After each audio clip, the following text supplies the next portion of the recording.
शांति। संस्कार परिवर्तन, योग तपस्या अनुभूति। इस योग भट्ठी में आज हमारे बीच में पधारे हैं हमारे आदरणीय राजयोगिनी शीलू दीदी जी। एक हाथ हिलाकर हम आपका स्वागत करते हैं, सत्कार करते हैं, अभिनंदन करते हैं। यूँ तो शीलू दीदी जी हर एक के लिए जाना पहचाना चेहरा है, हर कोई दीदी से परिचित है। फिर भी कुछ होंगे जो पहली बार आए होंगे। है कोई ऐसे यहाँ पर जो पहली बार आए हैं? हाँ, इसलिए भले ही हमारे हर स्पीकर जिनको आप सभी जानते भी होंगे, फिर भी हम उनकी क्लास से पहले थोड़ा बहुत परिचय अवश्य देंगे। कौन है जो पहली बार आए हैं? जरा हाथ खड़ा करें एक बार फिर से। तो आप ज्ञान में 1 से 5 के बीच में जो है वो हाथ खड़ा करें। 5 से 10 नीचे करें। 10 से 15 नीचे करें। 15 से 20 नीचे, और 20 से ऊपर। तो लगभग हर ग्रुप में है सभी। हाँ, इसीलिए हम क्या करेंगे, हर एक का परिचय थोड़ा बहुत अवश्य दे ही देंगे। तो हमारे दीदी जी बाल्यकाल से ही इस ईश्वरीय ज्ञान में चलते हैं और 1969 में आपने अपनी ग्रेजुएशन की पढ़ाई पूरी करके अपना संपूर्ण जीवन ईश्वरीय सेवाओं के लिए समर्पित किया। आप मुंबई माया नगरी से निकली ईश्वर की अनमोल रतन हैं। और आपने जब 69 में अपनी पढ़ाई पूरी करके मधुबन में 69 ही कहा।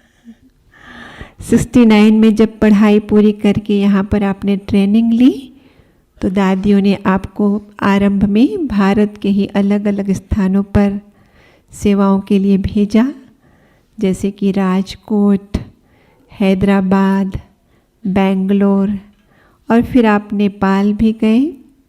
उसके बाद आपका चांस विदेश में भी लगा, अफ्रीका में गए, मॉरिशस में गए। तो 69 से 76 तक देश और विदेश में अलग अलग स्थानों पर आप सेवाएं करते अनुभवी हो गए। तो 76 में जब आप यहाँ आए, दादी ने आपके सामने बहुत सुनहरा अवसर प्रदान किया कि अब आप हेडक्वार्टर में ही रहकर इस हेडक्वार्टर में देश विदेश से आने वाले भाई बहनों का क्या करें, सेवा करें। और बाबा ने तो बहुत सुंदर आपको वरदान दिया है कि आप कौन सी गंगा है, हर की पौड़ी की गंगा की, जहाँ सारे साधु संत आके स्नान करते हैं। इतना ही नहीं, बाबा ने आपको एक बहुत सुंदर वरदान ये भी दिया है कि सरस्वती विद्या की देवी सरस्वती आपके जीवा पर सदा वास करेगी। तो बाबा के वरदानों के अंदर पली साकार बाबा मम्मा की पालना ली हुई। और चूँकि आप हिंदी, इंग्लिश और सिंधी में फ्लुएंटली बोलते भी हैं और ट्रांसलेशन भी करते हैं, अपनी इस विशेषता के कारण भी आपको बाबा के अंग संग, दादियों के अंग संग, विदेशियों के अंग संग रहने का बहुत चांस मिला। और इसलिए बहुत ही बाबा के संग के, दादियों के संग के अनुभव भी आपके पास है। बाबा मिलन जब हम करते हैं ना, तो कई बार लोगों को प्रश्न उठता है, दीदी नहीं आते हैं क्या बाबा मिलन में? दीदी बाबा मिलन में कैसे नहीं आएंगे? लेकिन ट्रांसलेशन केबिन में बैठे होते हैं और ट्रांसलेशन कर रहे होते हैं, ताकि जो बच्चे हिंदी नहीं समझते हैं उनको भी बाबा की वाणी उसी समय पहुंच जाए। और आप वैसे राजयोग शिविर के डायरेक्टर भी हैं और एजुकेशन विंग के वाइस चेयरपर्सन भी हैं, अनेक प्रतिभाओं से भी संपन्न है। तो आपके कंधों पर जिम्मेदारियां भी बहुत है। बहुत बड़ी हस्ती होते हुए भी बहुत विनम्र, बहुत मधुर, बहुत सरल, हर एक से ऐसे मिलते हैं जैसे कि किसी को कोई संकोच नहीं होता। नहीं तो जितनी बड़ी हस्ती होती है उनसे मिलने के लिए थोड़ा सा, लेकिन दीदी का वो चुंबकत्व मैग्नेटिक वाला आकर्षण है कि सबको खींच लेता है, सब भूल जाते हैं और अपना समझ के दीदी के करीब पहुंचते हैं। तो ऐसी महान दीदी से अभी हम सुनेंगे भट्ठी का लक्ष्य, संस्कार परिवर्तन, योग, तपस्या, अनुभूति। ओम शांति, ओम शांति, ओम शांति। दादी जानकी जी ने यह अभ्यास शुरू कराया 3 बार ओम शांति कहने का, और फिर नशे से दादी अर्थ बताते थे, मैं कौन, मेरा कौन और मुझे क्या करना है। भिन्न भिन्न रूप से तीनों बार ओम शांति का अर्थ देते थे। तो ये बहुत ही बड़े नशे का उत्तर है, मैं कौन, मेरा कौन और मुझे क्या करना है, जो बाबा हम बच्चों को रोज़ रोज़ मुरलियों में भिन्न भिन्न रूप से समझाते हैं। भिन्न भिन्न टाइटल हमें रोज़ देते हैं और क्या करना है वो भी रोज़ बताते हैं। रोज़ भिन्न भिन्न श्रीमत हम बच्चों को देते हैं। हम किसके हैं उसका भी नशा चढ़ाते हैं। तो हर मुरली में बाबा हमें नशा चढ़ाते हैं, और ये नशा और खुशी अगर हमको सदा रहे तो कभी भी कोई प्रकार का दुख हमें महसूस नहीं होगा। तो आप सभी बहुत बहुत भाग्यशाली हो। बाबा के घर में मधुबन, तपोभूमि, वरदान भूमि, ब्रह्मा बाबा, मम्मा, सब दादियों की कर्म भूमि, परिवर्तन भूमि में पधारे हो। और यहाँ भट्ठी करना एक बहुत बड़े भाग्य की निशानी है।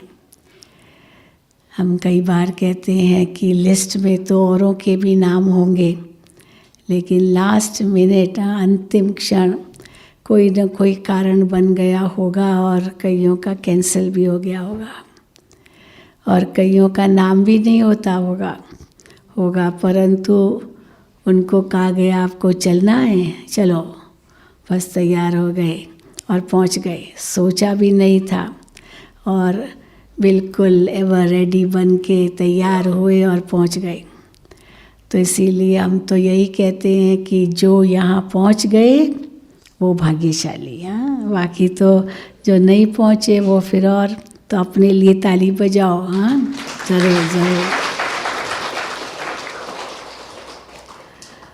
और भरतपुर को तो बाबा ने बहुत सुंदर वरदान दिया है। भरतपुर माना भरपूर, तो सदा भरपूर हो ना, हर प्रकार से भरपूर, सब खजानों से भरपूर, ज्ञान से भी भरपूर, गुणों से भी भरपूर, शक्तियों से भी भरपूर।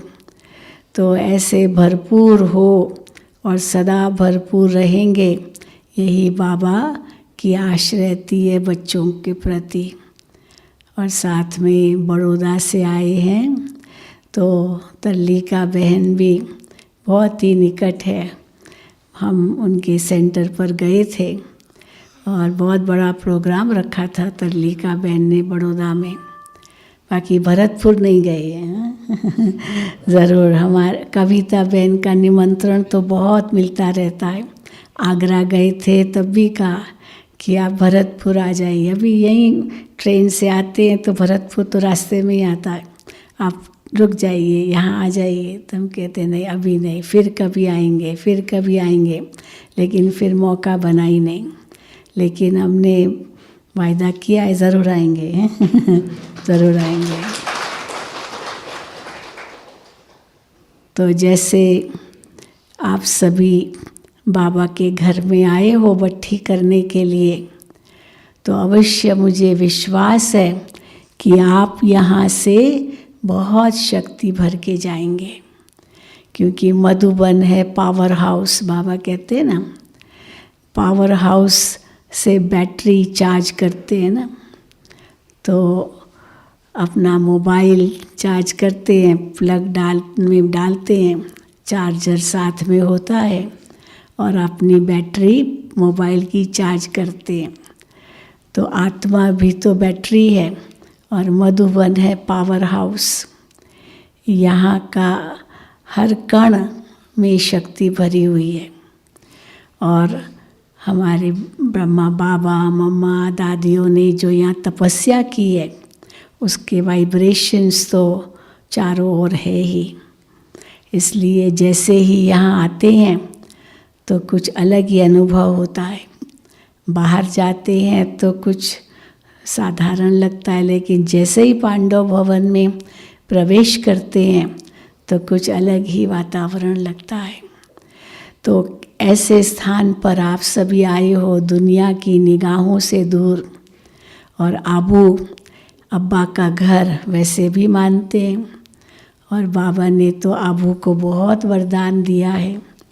ये महान तीर्थ भूमि है जहाँ सारे विश्व की आत्माएं आएंगी, क्योंकि परमात्मा की ये अवतरण भूमि है। तो कैसे ऐसे स्थान पर आप बट्ठी करने आए हैं, तो अपने भाग्य की भी सराहना करते रहना, और साथ साथ जितने दिन आप यहाँ हैं, हर क्षण, हर घड़ी, हर श्वास, हर संकल्प का पूरा लाभ लेना, क्योंकि ये मौके फिर बार बार नहीं आते हैं, इतने सहज भी नहीं आते हैं। अभी तो दिन प्रतिदिन दुनिया की हालतें भी बिगड़ती जा रही है, और बाबा ने ये भी कह दिया एक दिन आएगा जो अपने घर से बाहर भी नहीं निकल सकेंगे। तो अभी तो फिर भी निकल रहे हैं।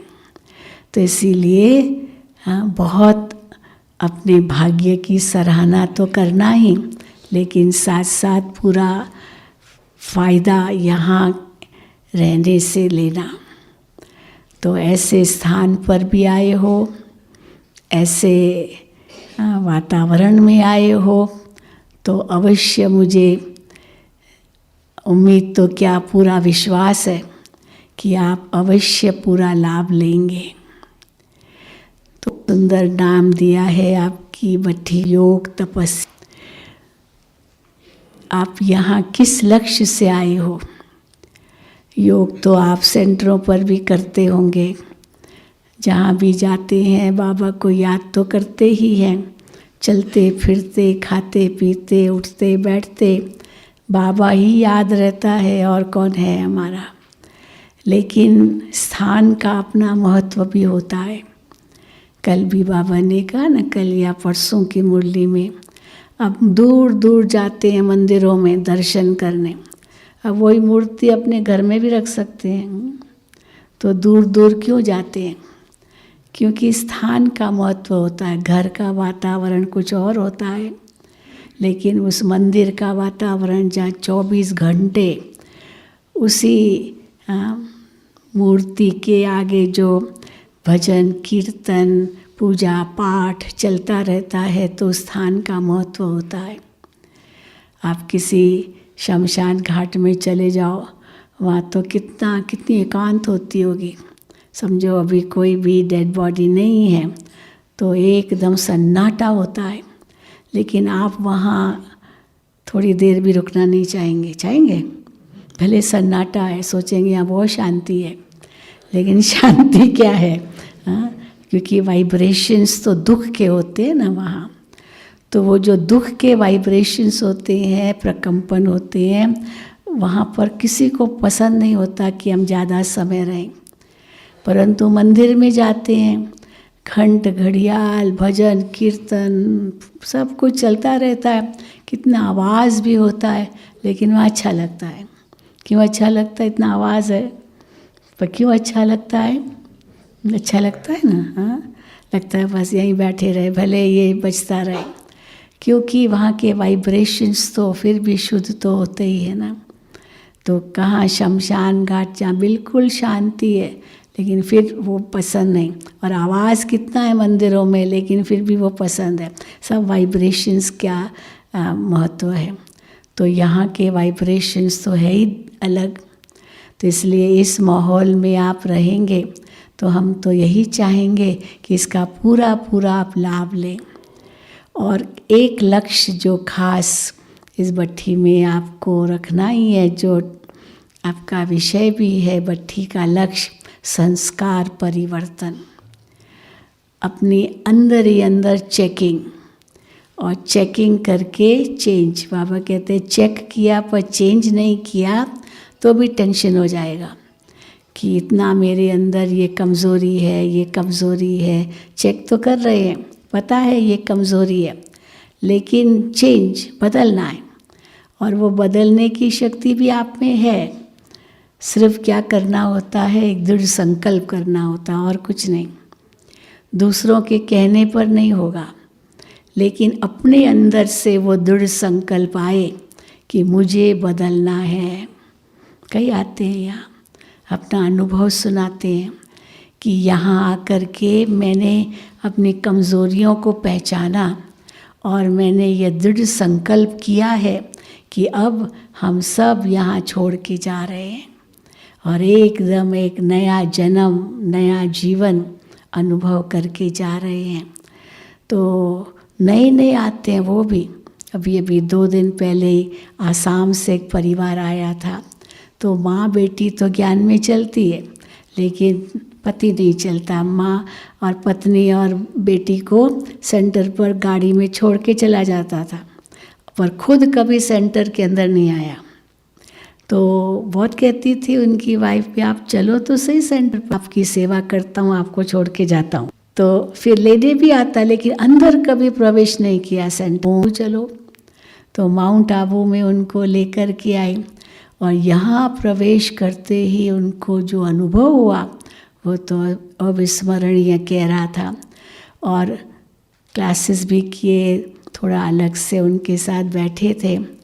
तो जाते समय उसने इतना अनुभव अच्छा सुनाया अपना कि मैंने नहीं ये सोचा था कि ऐसा दुनिया में ऐसा स्थान भी होगा जहाँ पर इतना शुद्ध पवित्र वातावरण है।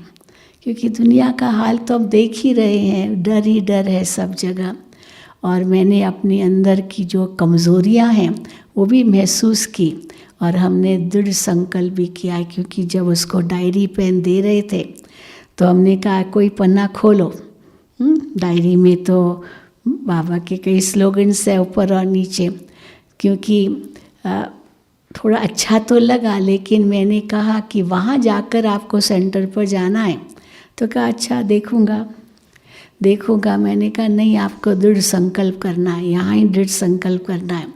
तो उसने कहा ठीक है। तो मैंने उनको डायरी दी, और मैंने कहा आप खोलो, और बाबा आपको क्या कहता है वो आपको स्लोगन मिल जाएगा। और सचमुच जैसे उसने खोला तो वही ऊपर में स्लोगन था कि दृढ़ संकल्प से ही परिवर्तन होता है। तो दृढ़ संकल्प द्वारा ही परिवर्तन संभव है, कुछ ऐसे था।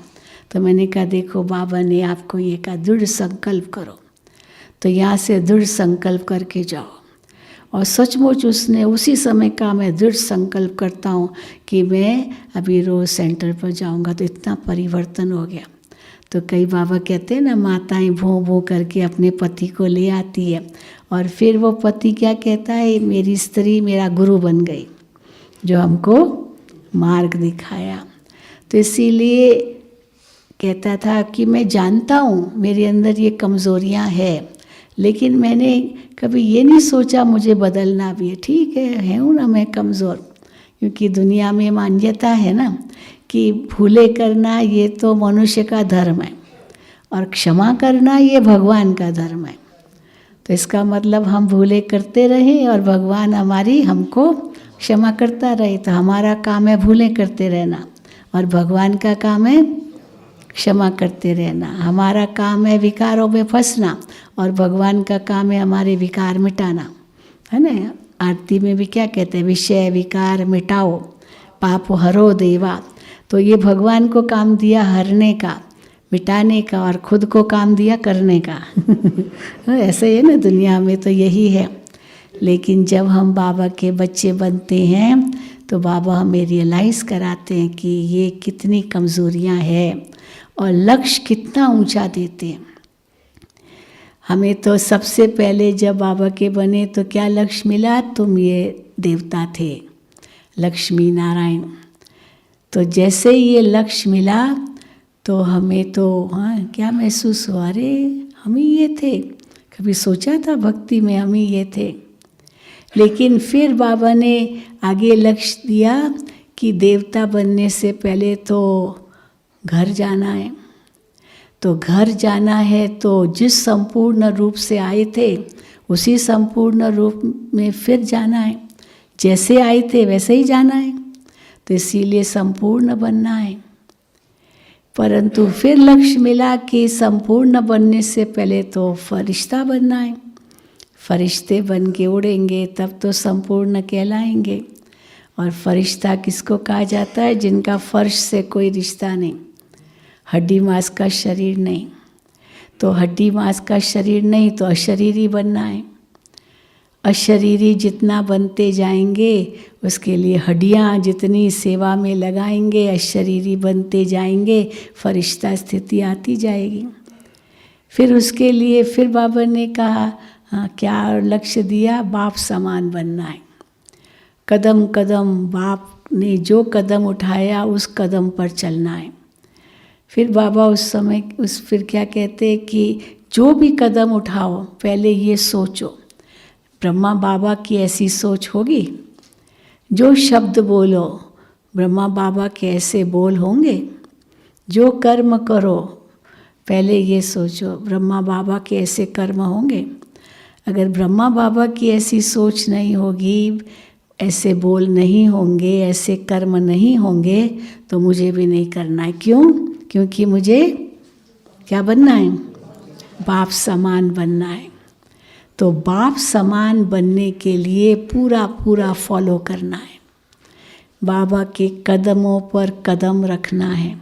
जो बाबा ने किया और कहा, क्योंकि श्रीमत तो मुरलियों से मिलती है, बाबा सब मुरलियों में सुनाते हैं। बच्चे बाबा को पत्र लिखते थे, बाबा उनका जवाब उनको तो देते थे, लेकिन मुरली में भी सुना देते थे ताकि सबके वो प्रश्न हो सकते हैं। तो मुरली हमारे लिए पूरी श्रीमत है। उस श्रीमत पर हम जितना चलते हैं उतना हम बाप समान होने के नज़दीक जाते हैं। तो इसीलिए बाबा ने कितना ऊंचा हमें लक्ष्य दिया है। तो वो लक्ष्य तक पहुंचने के लिए लक्षण कैसे हमारे, बाबा चलो काम को तो हमने जीता, मोटे मोटे रूप से तो विकारों को हमने जीता। काम पूछेंगे भाई काम विकार नहीं, मैं तो पवित्र रहती हूँ, पवित्र रहता हूँ। लेकिन काम का कितना सूक्ष्म रूप है। बाबा कहते हैं स्वप्न में भी न हो।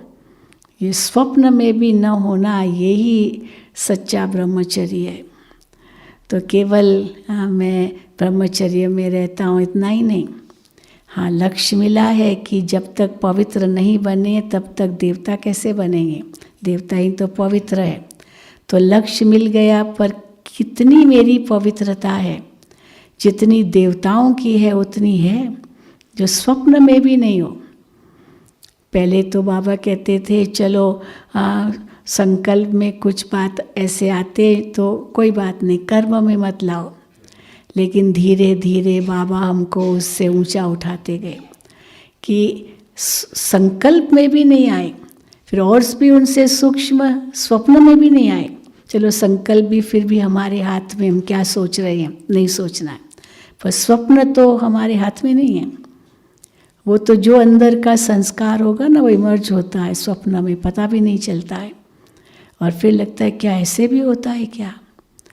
तो इसीलिए इतनी बाबा पवित्रता कहते हैं। कई कहते हैं मुझे गुस्सा नहीं आता है, क्रोध, पर थोड़ा आवेश में आते हैं, चिड़चिड़ापन है, थोड़ा नाराज़ होते हैं, थोड़े सेंसिटिव होते हैं, वो भी क्रोध का ही रूप है। किसने कुछ कह दिया एकदम फीलिंग आ गई, फीलिंग फ्लू की बीमारी बाबा कहते हैं। फिर कहेंगे मुझे आज भूख नहीं है, मुझे खाना नहीं है, मुझे किसी से बात नहीं करनी है, मुझे कोई सेवा नहीं करनी है। अंदर में है फीलिंग। अब फीलिंग है तो मैं बीमार हूँ, तो ऐसे फीलिंग से ऐसे अब ना होंगे ना तो भी बीमार हो जाएंगे क्योंकि सोचेंगे ऐसे तो वही बात हो जाती है, जैसा सोचेंगे वैसे अनुभव करेंगे। तो ये फीलिंग आना, ये भी बाबा कहते क्रोध का एक सूक्ष्म रूप है, क्योंकि गुस्सा तो मुख से तो बोलना नहीं है, कैसे बोलेंगे। सहन शक्ति भी नहीं है, मुख से भी नहीं बोलना है, तो अंदर दबाएंगे, और अंदर दबाएंगे तो फिर उससे तो पता नहीं कितने और कीड़े मकोड़े जीव जंतु निकलेंगे। तो इसीलिए दबाना माना जैसे बंद कमरे को आप बंद करके रख दो, सब लॉक करके रख दो, 1 साल के बाद खोलो सब, और तो कोई नहीं गया होगा, पर कीड़े मकोड़े जीव जंतु कितने गए होंगे, सारा मकान ही कैसा हो जाता है। तो इसीलिए बाबा कहते हैं कि ये क्रोध का भी अंश न हो। चलो किसने कहा क्या बड़ी बात है, कौन सा लगा थोड़ी, एक कान से सुना दूसरे कान से निकाल दिया, और अगर कोई बात सही है तो बदल जाओ, इसमें क्या है। बदलना तो हमें ही है ना, तो हमारे तो शुभ चिंतक है। तो इसलिए क्रोध का भी अंश न हो। लोभ के लिए भी बाबा कहते हैं, कंपेयर करते, इनकी साड़ी कितनी अच्छी है, मेरी नहीं है, मेरे को तो देखो मेरे को कैसे कपड़े हैं, इनके तो कितने अच्छे कपड़े हैं, इनका मोबाइल कितना अच्छा है, मेरे पास नहीं है, ये ऐसे मैं ऐसे नहीं, तो कंपैरिजन भेंट। बाबा कहते ये भी गलत है, ये भी लोभ है। कई बार बाबा कहते हैं ना अच्छा लगता है, इच्छा नहीं है पर अच्छा लगता है, तो अच्छा लगना माना क्या, ये भी क्या है, ये लोभ का अंश है। फिर मोह, कई कहते हैं हमको मोह नहीं है, लेकिन अगर किसी व्यक्ति की याद अगर सताती है कई बार, ये भी मोह है, ये भी मोह है। क्यों सताए, हमारे तो सब संबंध बाबा के साथ है, देहधारियों की याद आए भी क्यों, सताए तो छोड़ो, आए भी क्यों।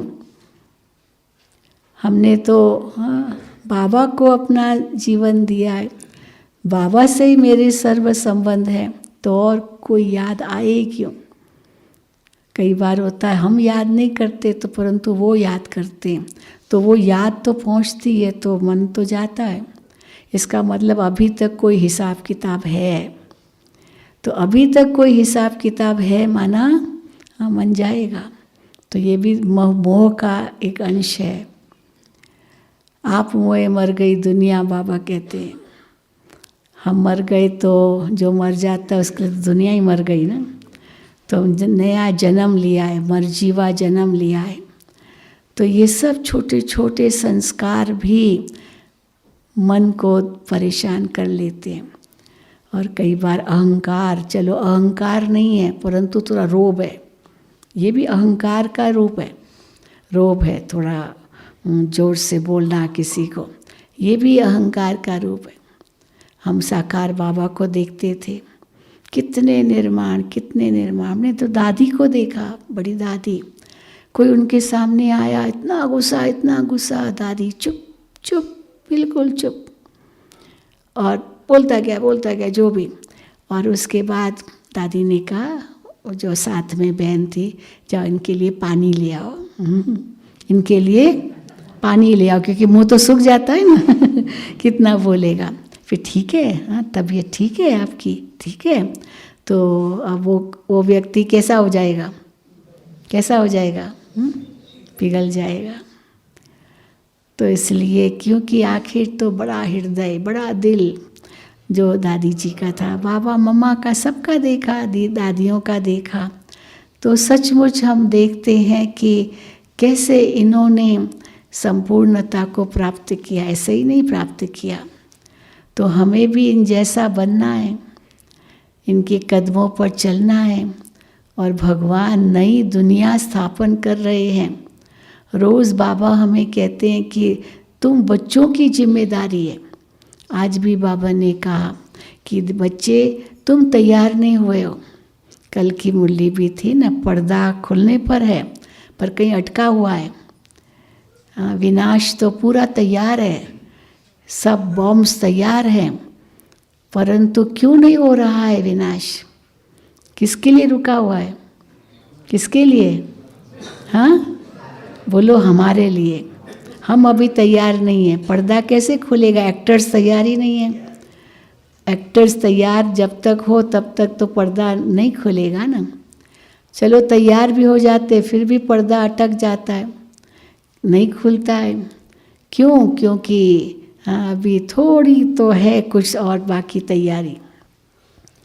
तो बाबा कहते पर्दा खोलें, विनाश तो तैयार है, प्राकृतिक आपदाएं भी तैयार है।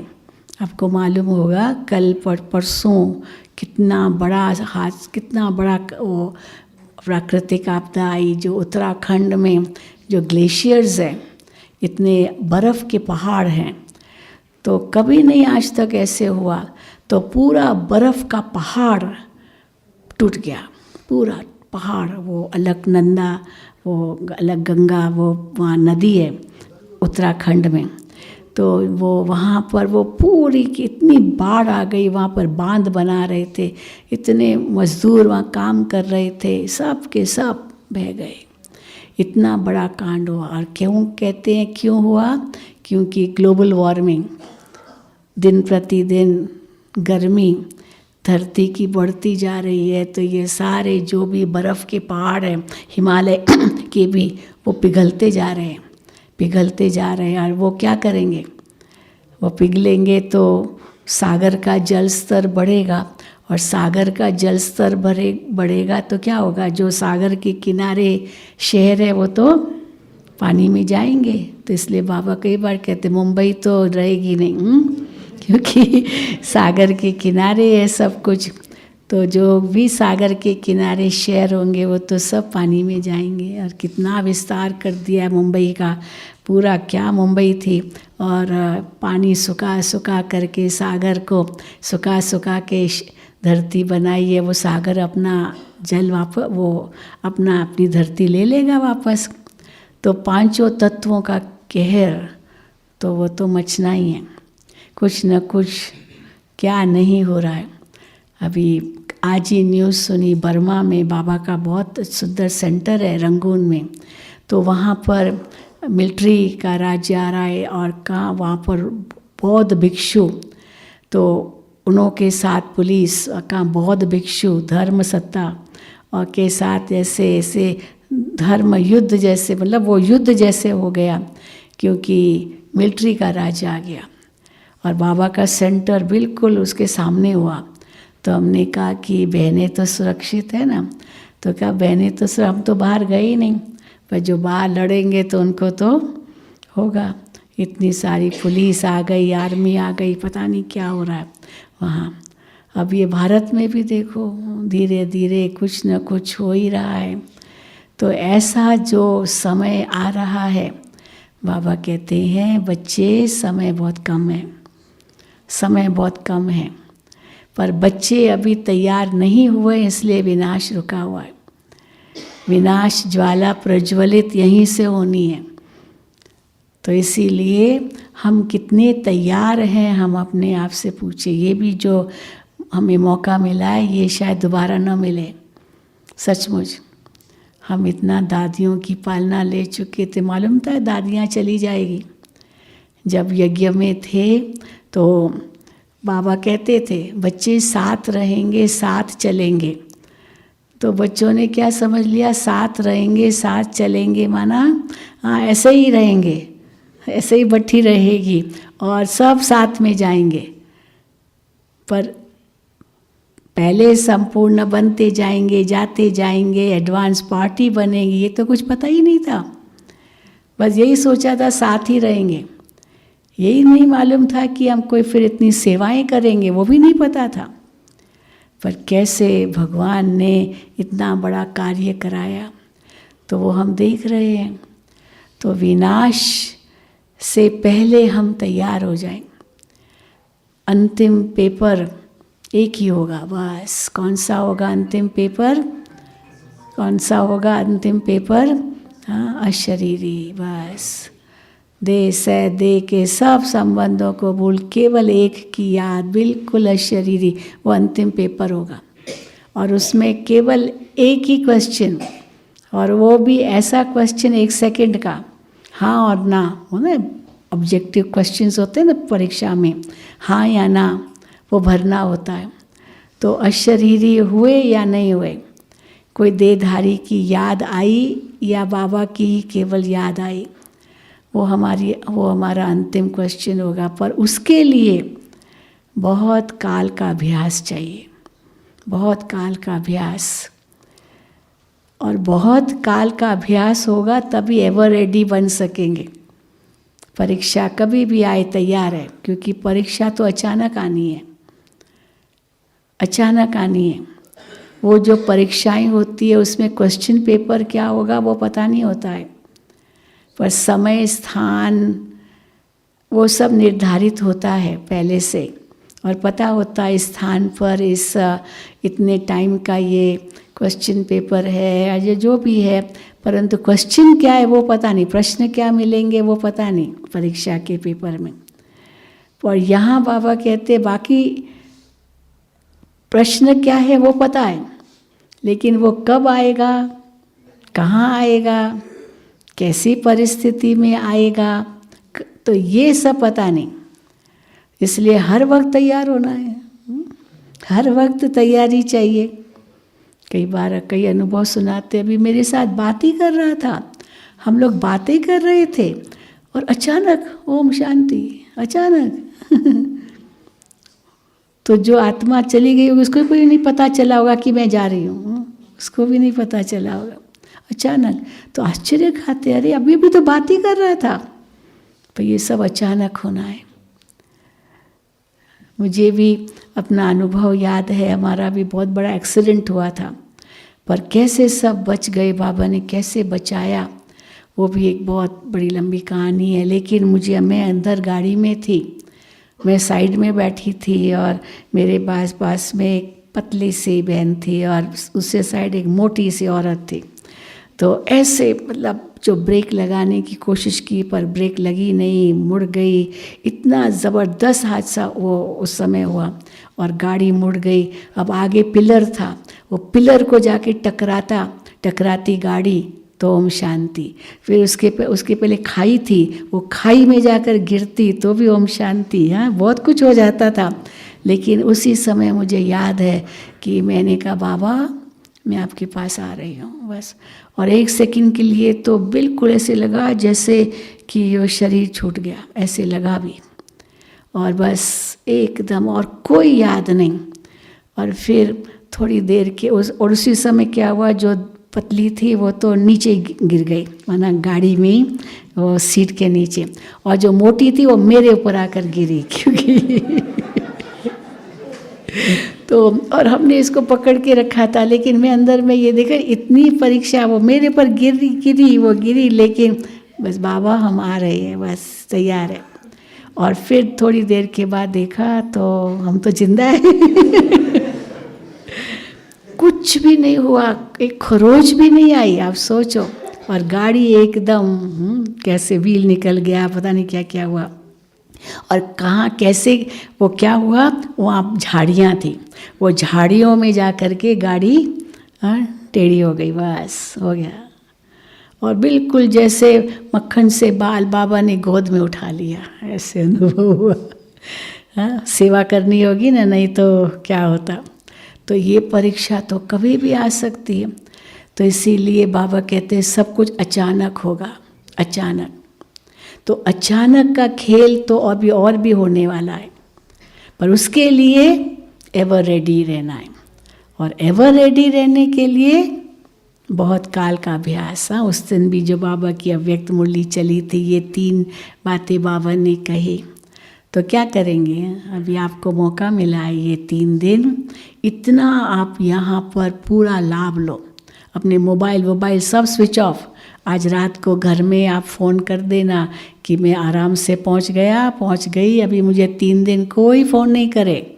हो सकता है, ये हो सकता है ना? हाँ बिल्कुल। अभी भी मैं रिंग बज रही थी, देखा मैंने, इसीलिए ये सब बंद कर देना आज से, और 3 दिन बिल्कुल मौन, जितना हो सके रहना। और यहाँ आपको 4 धाम की यात्रा करने का बहुत सुंदर मौका है। वो वहाँ बद्रीनाथ, केदारनाथ, ये गंगोत्री, जमुनोत्री, वहाँ सब जाने की ज़रूरत ही नहीं है। हाँ, ये 4 धाम बाबा के यहाँ आपने किए तो बेड़ा पार हो जाएगा। तो ये 4 धाम में क्या क्या अनुभव करेंगे, बाबा के साथ हमारे सर्व संबंध है। तो जैसे आप बाबा के कमरे में जाएंगे, आप सोचो हम अपने माता पिता के पास आए हैं। शिव बाबा ब्रह्मा तन में, ब्रह्मा हमारी माँ है, शिव बाबा हमारे पिता हैं, और हम माता पिता की गोद में आ गए हैं। बाबा के कमरे में जाते ही एक बच्चा बन जाओ, छोटा बच्चा। जैसे बच्चा कैसे अबोध होता है, बिल्कुल दुनिया की बातें उनको कुछ पता नहीं, इतना इनोसेंट, बिल्कुल ऐसे बच्चा बन जाओ। हाँ, मैं बिजनेसमैन हूँ, मैं 4 बच्चों का बाप हूँ, माँ हूँ, मैं ये हूँ, मैं वो हूँ, ये तो बुद्धि से बिल्कुल ही भूल जाओ। बस एकदम छोटा बच्चा बन जाओ, कोई समस्या नहीं, कोई प्रॉब्लम नहीं, बस बाबा की गोद में चले जाओ। हाँ, ऐसा अनुभव करो जैसे बाबा की गोद में मैं समा गया, बिल्कुल सुरक्षित। बाबा ने अपनी गोद में मुझे ले लिया, ये अनुभव करना। और गोद में बच्चा कैसे अपने माँ बाप से बातें करता है, वो अनुभव करना। फिर हिस्ट्री हॉल में जाओ तो बाबा को टीचर के रूप में अनुभव करना। शिव बाबा ब्रह्मा के तन में टीचर बनकर पढ़ा रहे हैं, और टीचर बन के हमें तीनों कालों का, तीनों लोकों का ज्ञान दे रहे हैं, इतने खजाने दे रहे हैं। तो कैसे सारी जो बाबा की मुरलियाँ चली है वो सब हिस्ट्री हॉल में ही तो चली है, और वो संदली वही की वही है, उसको भी चेंज नहीं किया है। बाबा का कमरा भी चेंज नहीं किया है, पहले छोटा था, बस पीछे वो अलग कमरा था जहाँ बाबा का स्टोर था, लेकिन उसको थोड़ा हटा दिया और बड़ा कर दिया ताकि सब मेडिटेशन में बैठ सके बाबा के कमरे में। पर हिस्ट्री हॉल में वही संदली है जहाँ बाबा बैठते थे, और कैसे पलथी मार के बाबा बैठते थे, सुखासन के रूप में बाबा बैठते थे और मुरली चलाते थे, बिना कोई टेक, बिना कोई सहारा। अभी तो हम लोगों को वही सहारा मिल रहा है, ऐसे ये छोटा, इस प्रकार से छोटा सोफ़ा रखते हैं, लेकिन बाबा तो बिल्कुल नहीं, अंत तक न कभी हाथ में लकड़ी उठाई, न कभी आँखों पर चश्मा था, कैसे अंत तक। तो हम देखते हैं बाबा का वो टीचर का रूप। बाबा के आगे भले 15-20 भाई बहनें होते होंगे, बच्चे उस समय जो परमानेंट थे, सब हमेशा थोड़ी पार्टियाँ आती थी, लेकिन बाबा की जो मुरली चलती थी वो तो ऐसा अनुभव होता था जैसे बाबा तो कितनों के सामने बोल रहे हैं, और इतनी ऊंची ऊंची बातें, और सामने तो बूढ़ी बूढ़ी माताएं भी बैठी होगी ऐसे भी, लेकिन बाबा इतनी ऊंची बातें सुना रहे हैं। तो बाबा से पूछते थे, बाबा ये तो केवल कैसे कैसे लोग बैठे थे सामने, और आपने तो इतनी ऊंची बातें बता दी। तो बाबा क्या कहते थे, बच्चे मैं केवल इनको देख के थोड़ी मुरली चला रहा हूँ, मैं तो उन बच्चों को भी देख रहा हूँ जो भविष्य में आने वाले हैं। मैं विदेशियों को बाबा कितना याद करते थे, जबकि साकार बाबा के समय कोई विदेश में सेवा नहीं थी, थे थोड़े भाई बहने बस जिनको बाबा मुरली भेजते थे, लेकिन कोई भी सेवा केंद्र तो था ही नहीं। वो तो बाबा के अव्यक्त होने के बाद सेवाएं शुरू हुई विदेशों में। बच्चे मैं उनको याद कर रहा हूँ, माउंट आबू से आबू रोड तक क्यों लगेगी? जो बाबा इतनी सारी बातें कहते थे उस समय लगता ये कैसे होगा, कैसे होगा। सचमुच एक स्वप्न सा लगता था, लेकिन अभी हम देख रहे हैं। तो इसीलिए हम तो डबल विदेशियों को यही कहते हैं, आप संकल्प की रचना हो। भारत में तो मुख की रचना है, ब्रह्मा मुख संतान, लेकिन आप संकल्प की रचना हो। और संकल्प की रचना तो बहुत ही फास्ट होगी। मुख की रचना, आवाज़ की स्पीड और संकल्प की स्पीड, कितना अंतर है ना। संकल्प तो कितना कहाँ से कहाँ मन पहुँच जाता है, और वाणी तो फिर भी टाइम लगता है। तो आप संकल्प की संतान हो, इसीलिए कितना फास्ट जा रहे हैं। इतनी बाबा की विदेशों में सेवाएं हैं, तभी तो 140 देशों में बाबा के केंद्र हैं। कोई कम बात है क्या? किसी भी और संस्था के ऐसे नहीं होंगे। और वहाँ के भाई बहनें कैसे बाबा की सेवा में तन मन धन से सेवाएं कर रहे हैं, ये भी एक तड़प रहे हैं। वहाँ मधुबन इस साल नहीं आ सके, तड़प रहे हैं। आप सोचो तो हाँ, वो भी बच्चे। तो इसलिए हिस्ट्री हॉल में आप जाएं तो बाबा को टीचर के रूप में देखिए, कैसे बाबा बेहद का टीचर बन कर के हमको पढ़ा रहे, अभी भी पढ़ा रहे हैं। अभी तक पढ़ाई पूरी नहीं हुई है, मुरलियाँ मिल रही है। पहले रिवाइज कोर्स है, अव्यक्त मुरलियाँ भी रिवाइज कोर्स है, लेकिन लगता ही नहीं कि पहले सुनी भी है। तो इसीलिए अभी भी टीचर बन के पढ़ा रहे हैं, पढ़ाई पूरी नहीं हुई है। और जब पढ़ाई पूरी होगी तो घर जाना होगा, बस चलो वतन। इसलिए अभी तक पढ़ाई चल रही है। फिर आप शांति स्तंभ पर जाएंगे तो शांति स्तंभ पर बाबा को किस रूप में याद करेंगे? सतगुरु रूप में, सतगुरु रूप में। तो सतगुरु रूप में हमें मुक्ति, जीवन मुक्ति देते हैं। बाबा कहते ये तुम्हारा जन्मसिद्ध अधिकार है ना, लिखा हुआ है शांति स्तंभ पर। मुक्ति, जीवन मुक्ति तुम्हारा जन्म सिद्ध अधिकार है। तो बाबा आए हैं मुक्ति, जीवन मुक्ति देने। तो मुझे जैसे ब्रह्मा बाबा ने अपनी हड्डियाँ सेवा में लगाई, अंत तक, अंतिम घड़ी तक सेवा की, रात्रि क्लास करा करके आए, कमरे में आए और सेवा सेवा सेवा के सिवाय तो बाबा को और कुछ सूझता ही नहीं था। तो हम भी बाप समान अपनी हड्डियाँ, तन मन धन बाबा की सेवा में लगाएं। बाप समान बनना है तो तभी तो पावन बन के घर जाएंगे। और लास्ट में चौथा धाम बाबा की झोपड़ी। तो बाबा की झोपड़ी में क्या अनुभव करेंगे? बाबा को सखा रूप में देखो। और सखा रूप में देखो माना जो भी दिल की बातें जो माँ बाप से नहीं कर सकते, टीचर से नहीं कर सकते, गुरु से नहीं कर सकते, वो अपनी सखा से कर सकते। हम जिन्स होते हैं ना, अपने फ्रेंड को कहो तो खुदा दोस्त आपका बन जाए और खुदा दोस्त को अपनी दिल की बातें सुनाओ। अपना बोझ बाबा को हल्का कर दो, हाँ दे दो। पत्र लिखो बाबा को, कोई भी अंदर कमी कमज़ोरी कुछ भी रुकावट बंधन या जो भी कुछ बात है वो बाबा को पत्र में लिखो। रोज़ आपको पत्र लिखने के लिए भी टाइम मिलेगा। तो चाहे बाप के रूप में बाबा को लिखो, टीचर को लिखो, सतगुरु को लिखो, सखा को लिखो, हाँ साथी को लिखो। तो बाबा की झोपड़ी में आप ये सखा हो, साथी हो, अनुभव करना और दिल की बातें बाबा को बता देना। तो बाबा इतना हल्का कर देगा जो बात मत पूछो। तो यहाँ कोई भी बोझ लेकर नहीं जाना, सब बिल्कुल हल्के होकर जाना, एकदम बदल कर जाना। जब आप वापस जाएं तो सब हैरान हो जा रहे, ये तो भट्ठी से एकदम बदल कर आया, बदल कर आई है।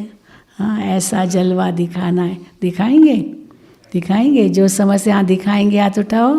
देखो सब हाथ उठा रहे हैं। बाबा कहते फ़ोटो लो इनका, हाँ पता चल जाए। हाँ तो इसीलिए ये ज़रूर दिखाएंगे। तो बहुत ही भाग्यशाली हो मुझे अभी बताया, याद भी आ गया कि हाँ भरतपुर, तो भरतपुर कोठी सबसे पहली कोठी थी जहाँ बाबा आबू में आए तो रहे, भरतपुर की कोठी। अच्छा, फ़ोटो पे हाथ उठाओ भाई, आपका फ़ोटो ले रहे हैं कि बिल्कुल बदल के जाएंगे। हाँ बिल्कुल, कोई भी छोटा मोटा संस्कार अभी भी रहा हुआ है, दृढ़ संकल्प से उसको बदल के जाना है। चलो बहुत अच्छा, थैंक यू। ओम शांति, ओम शांति, ओम शांति।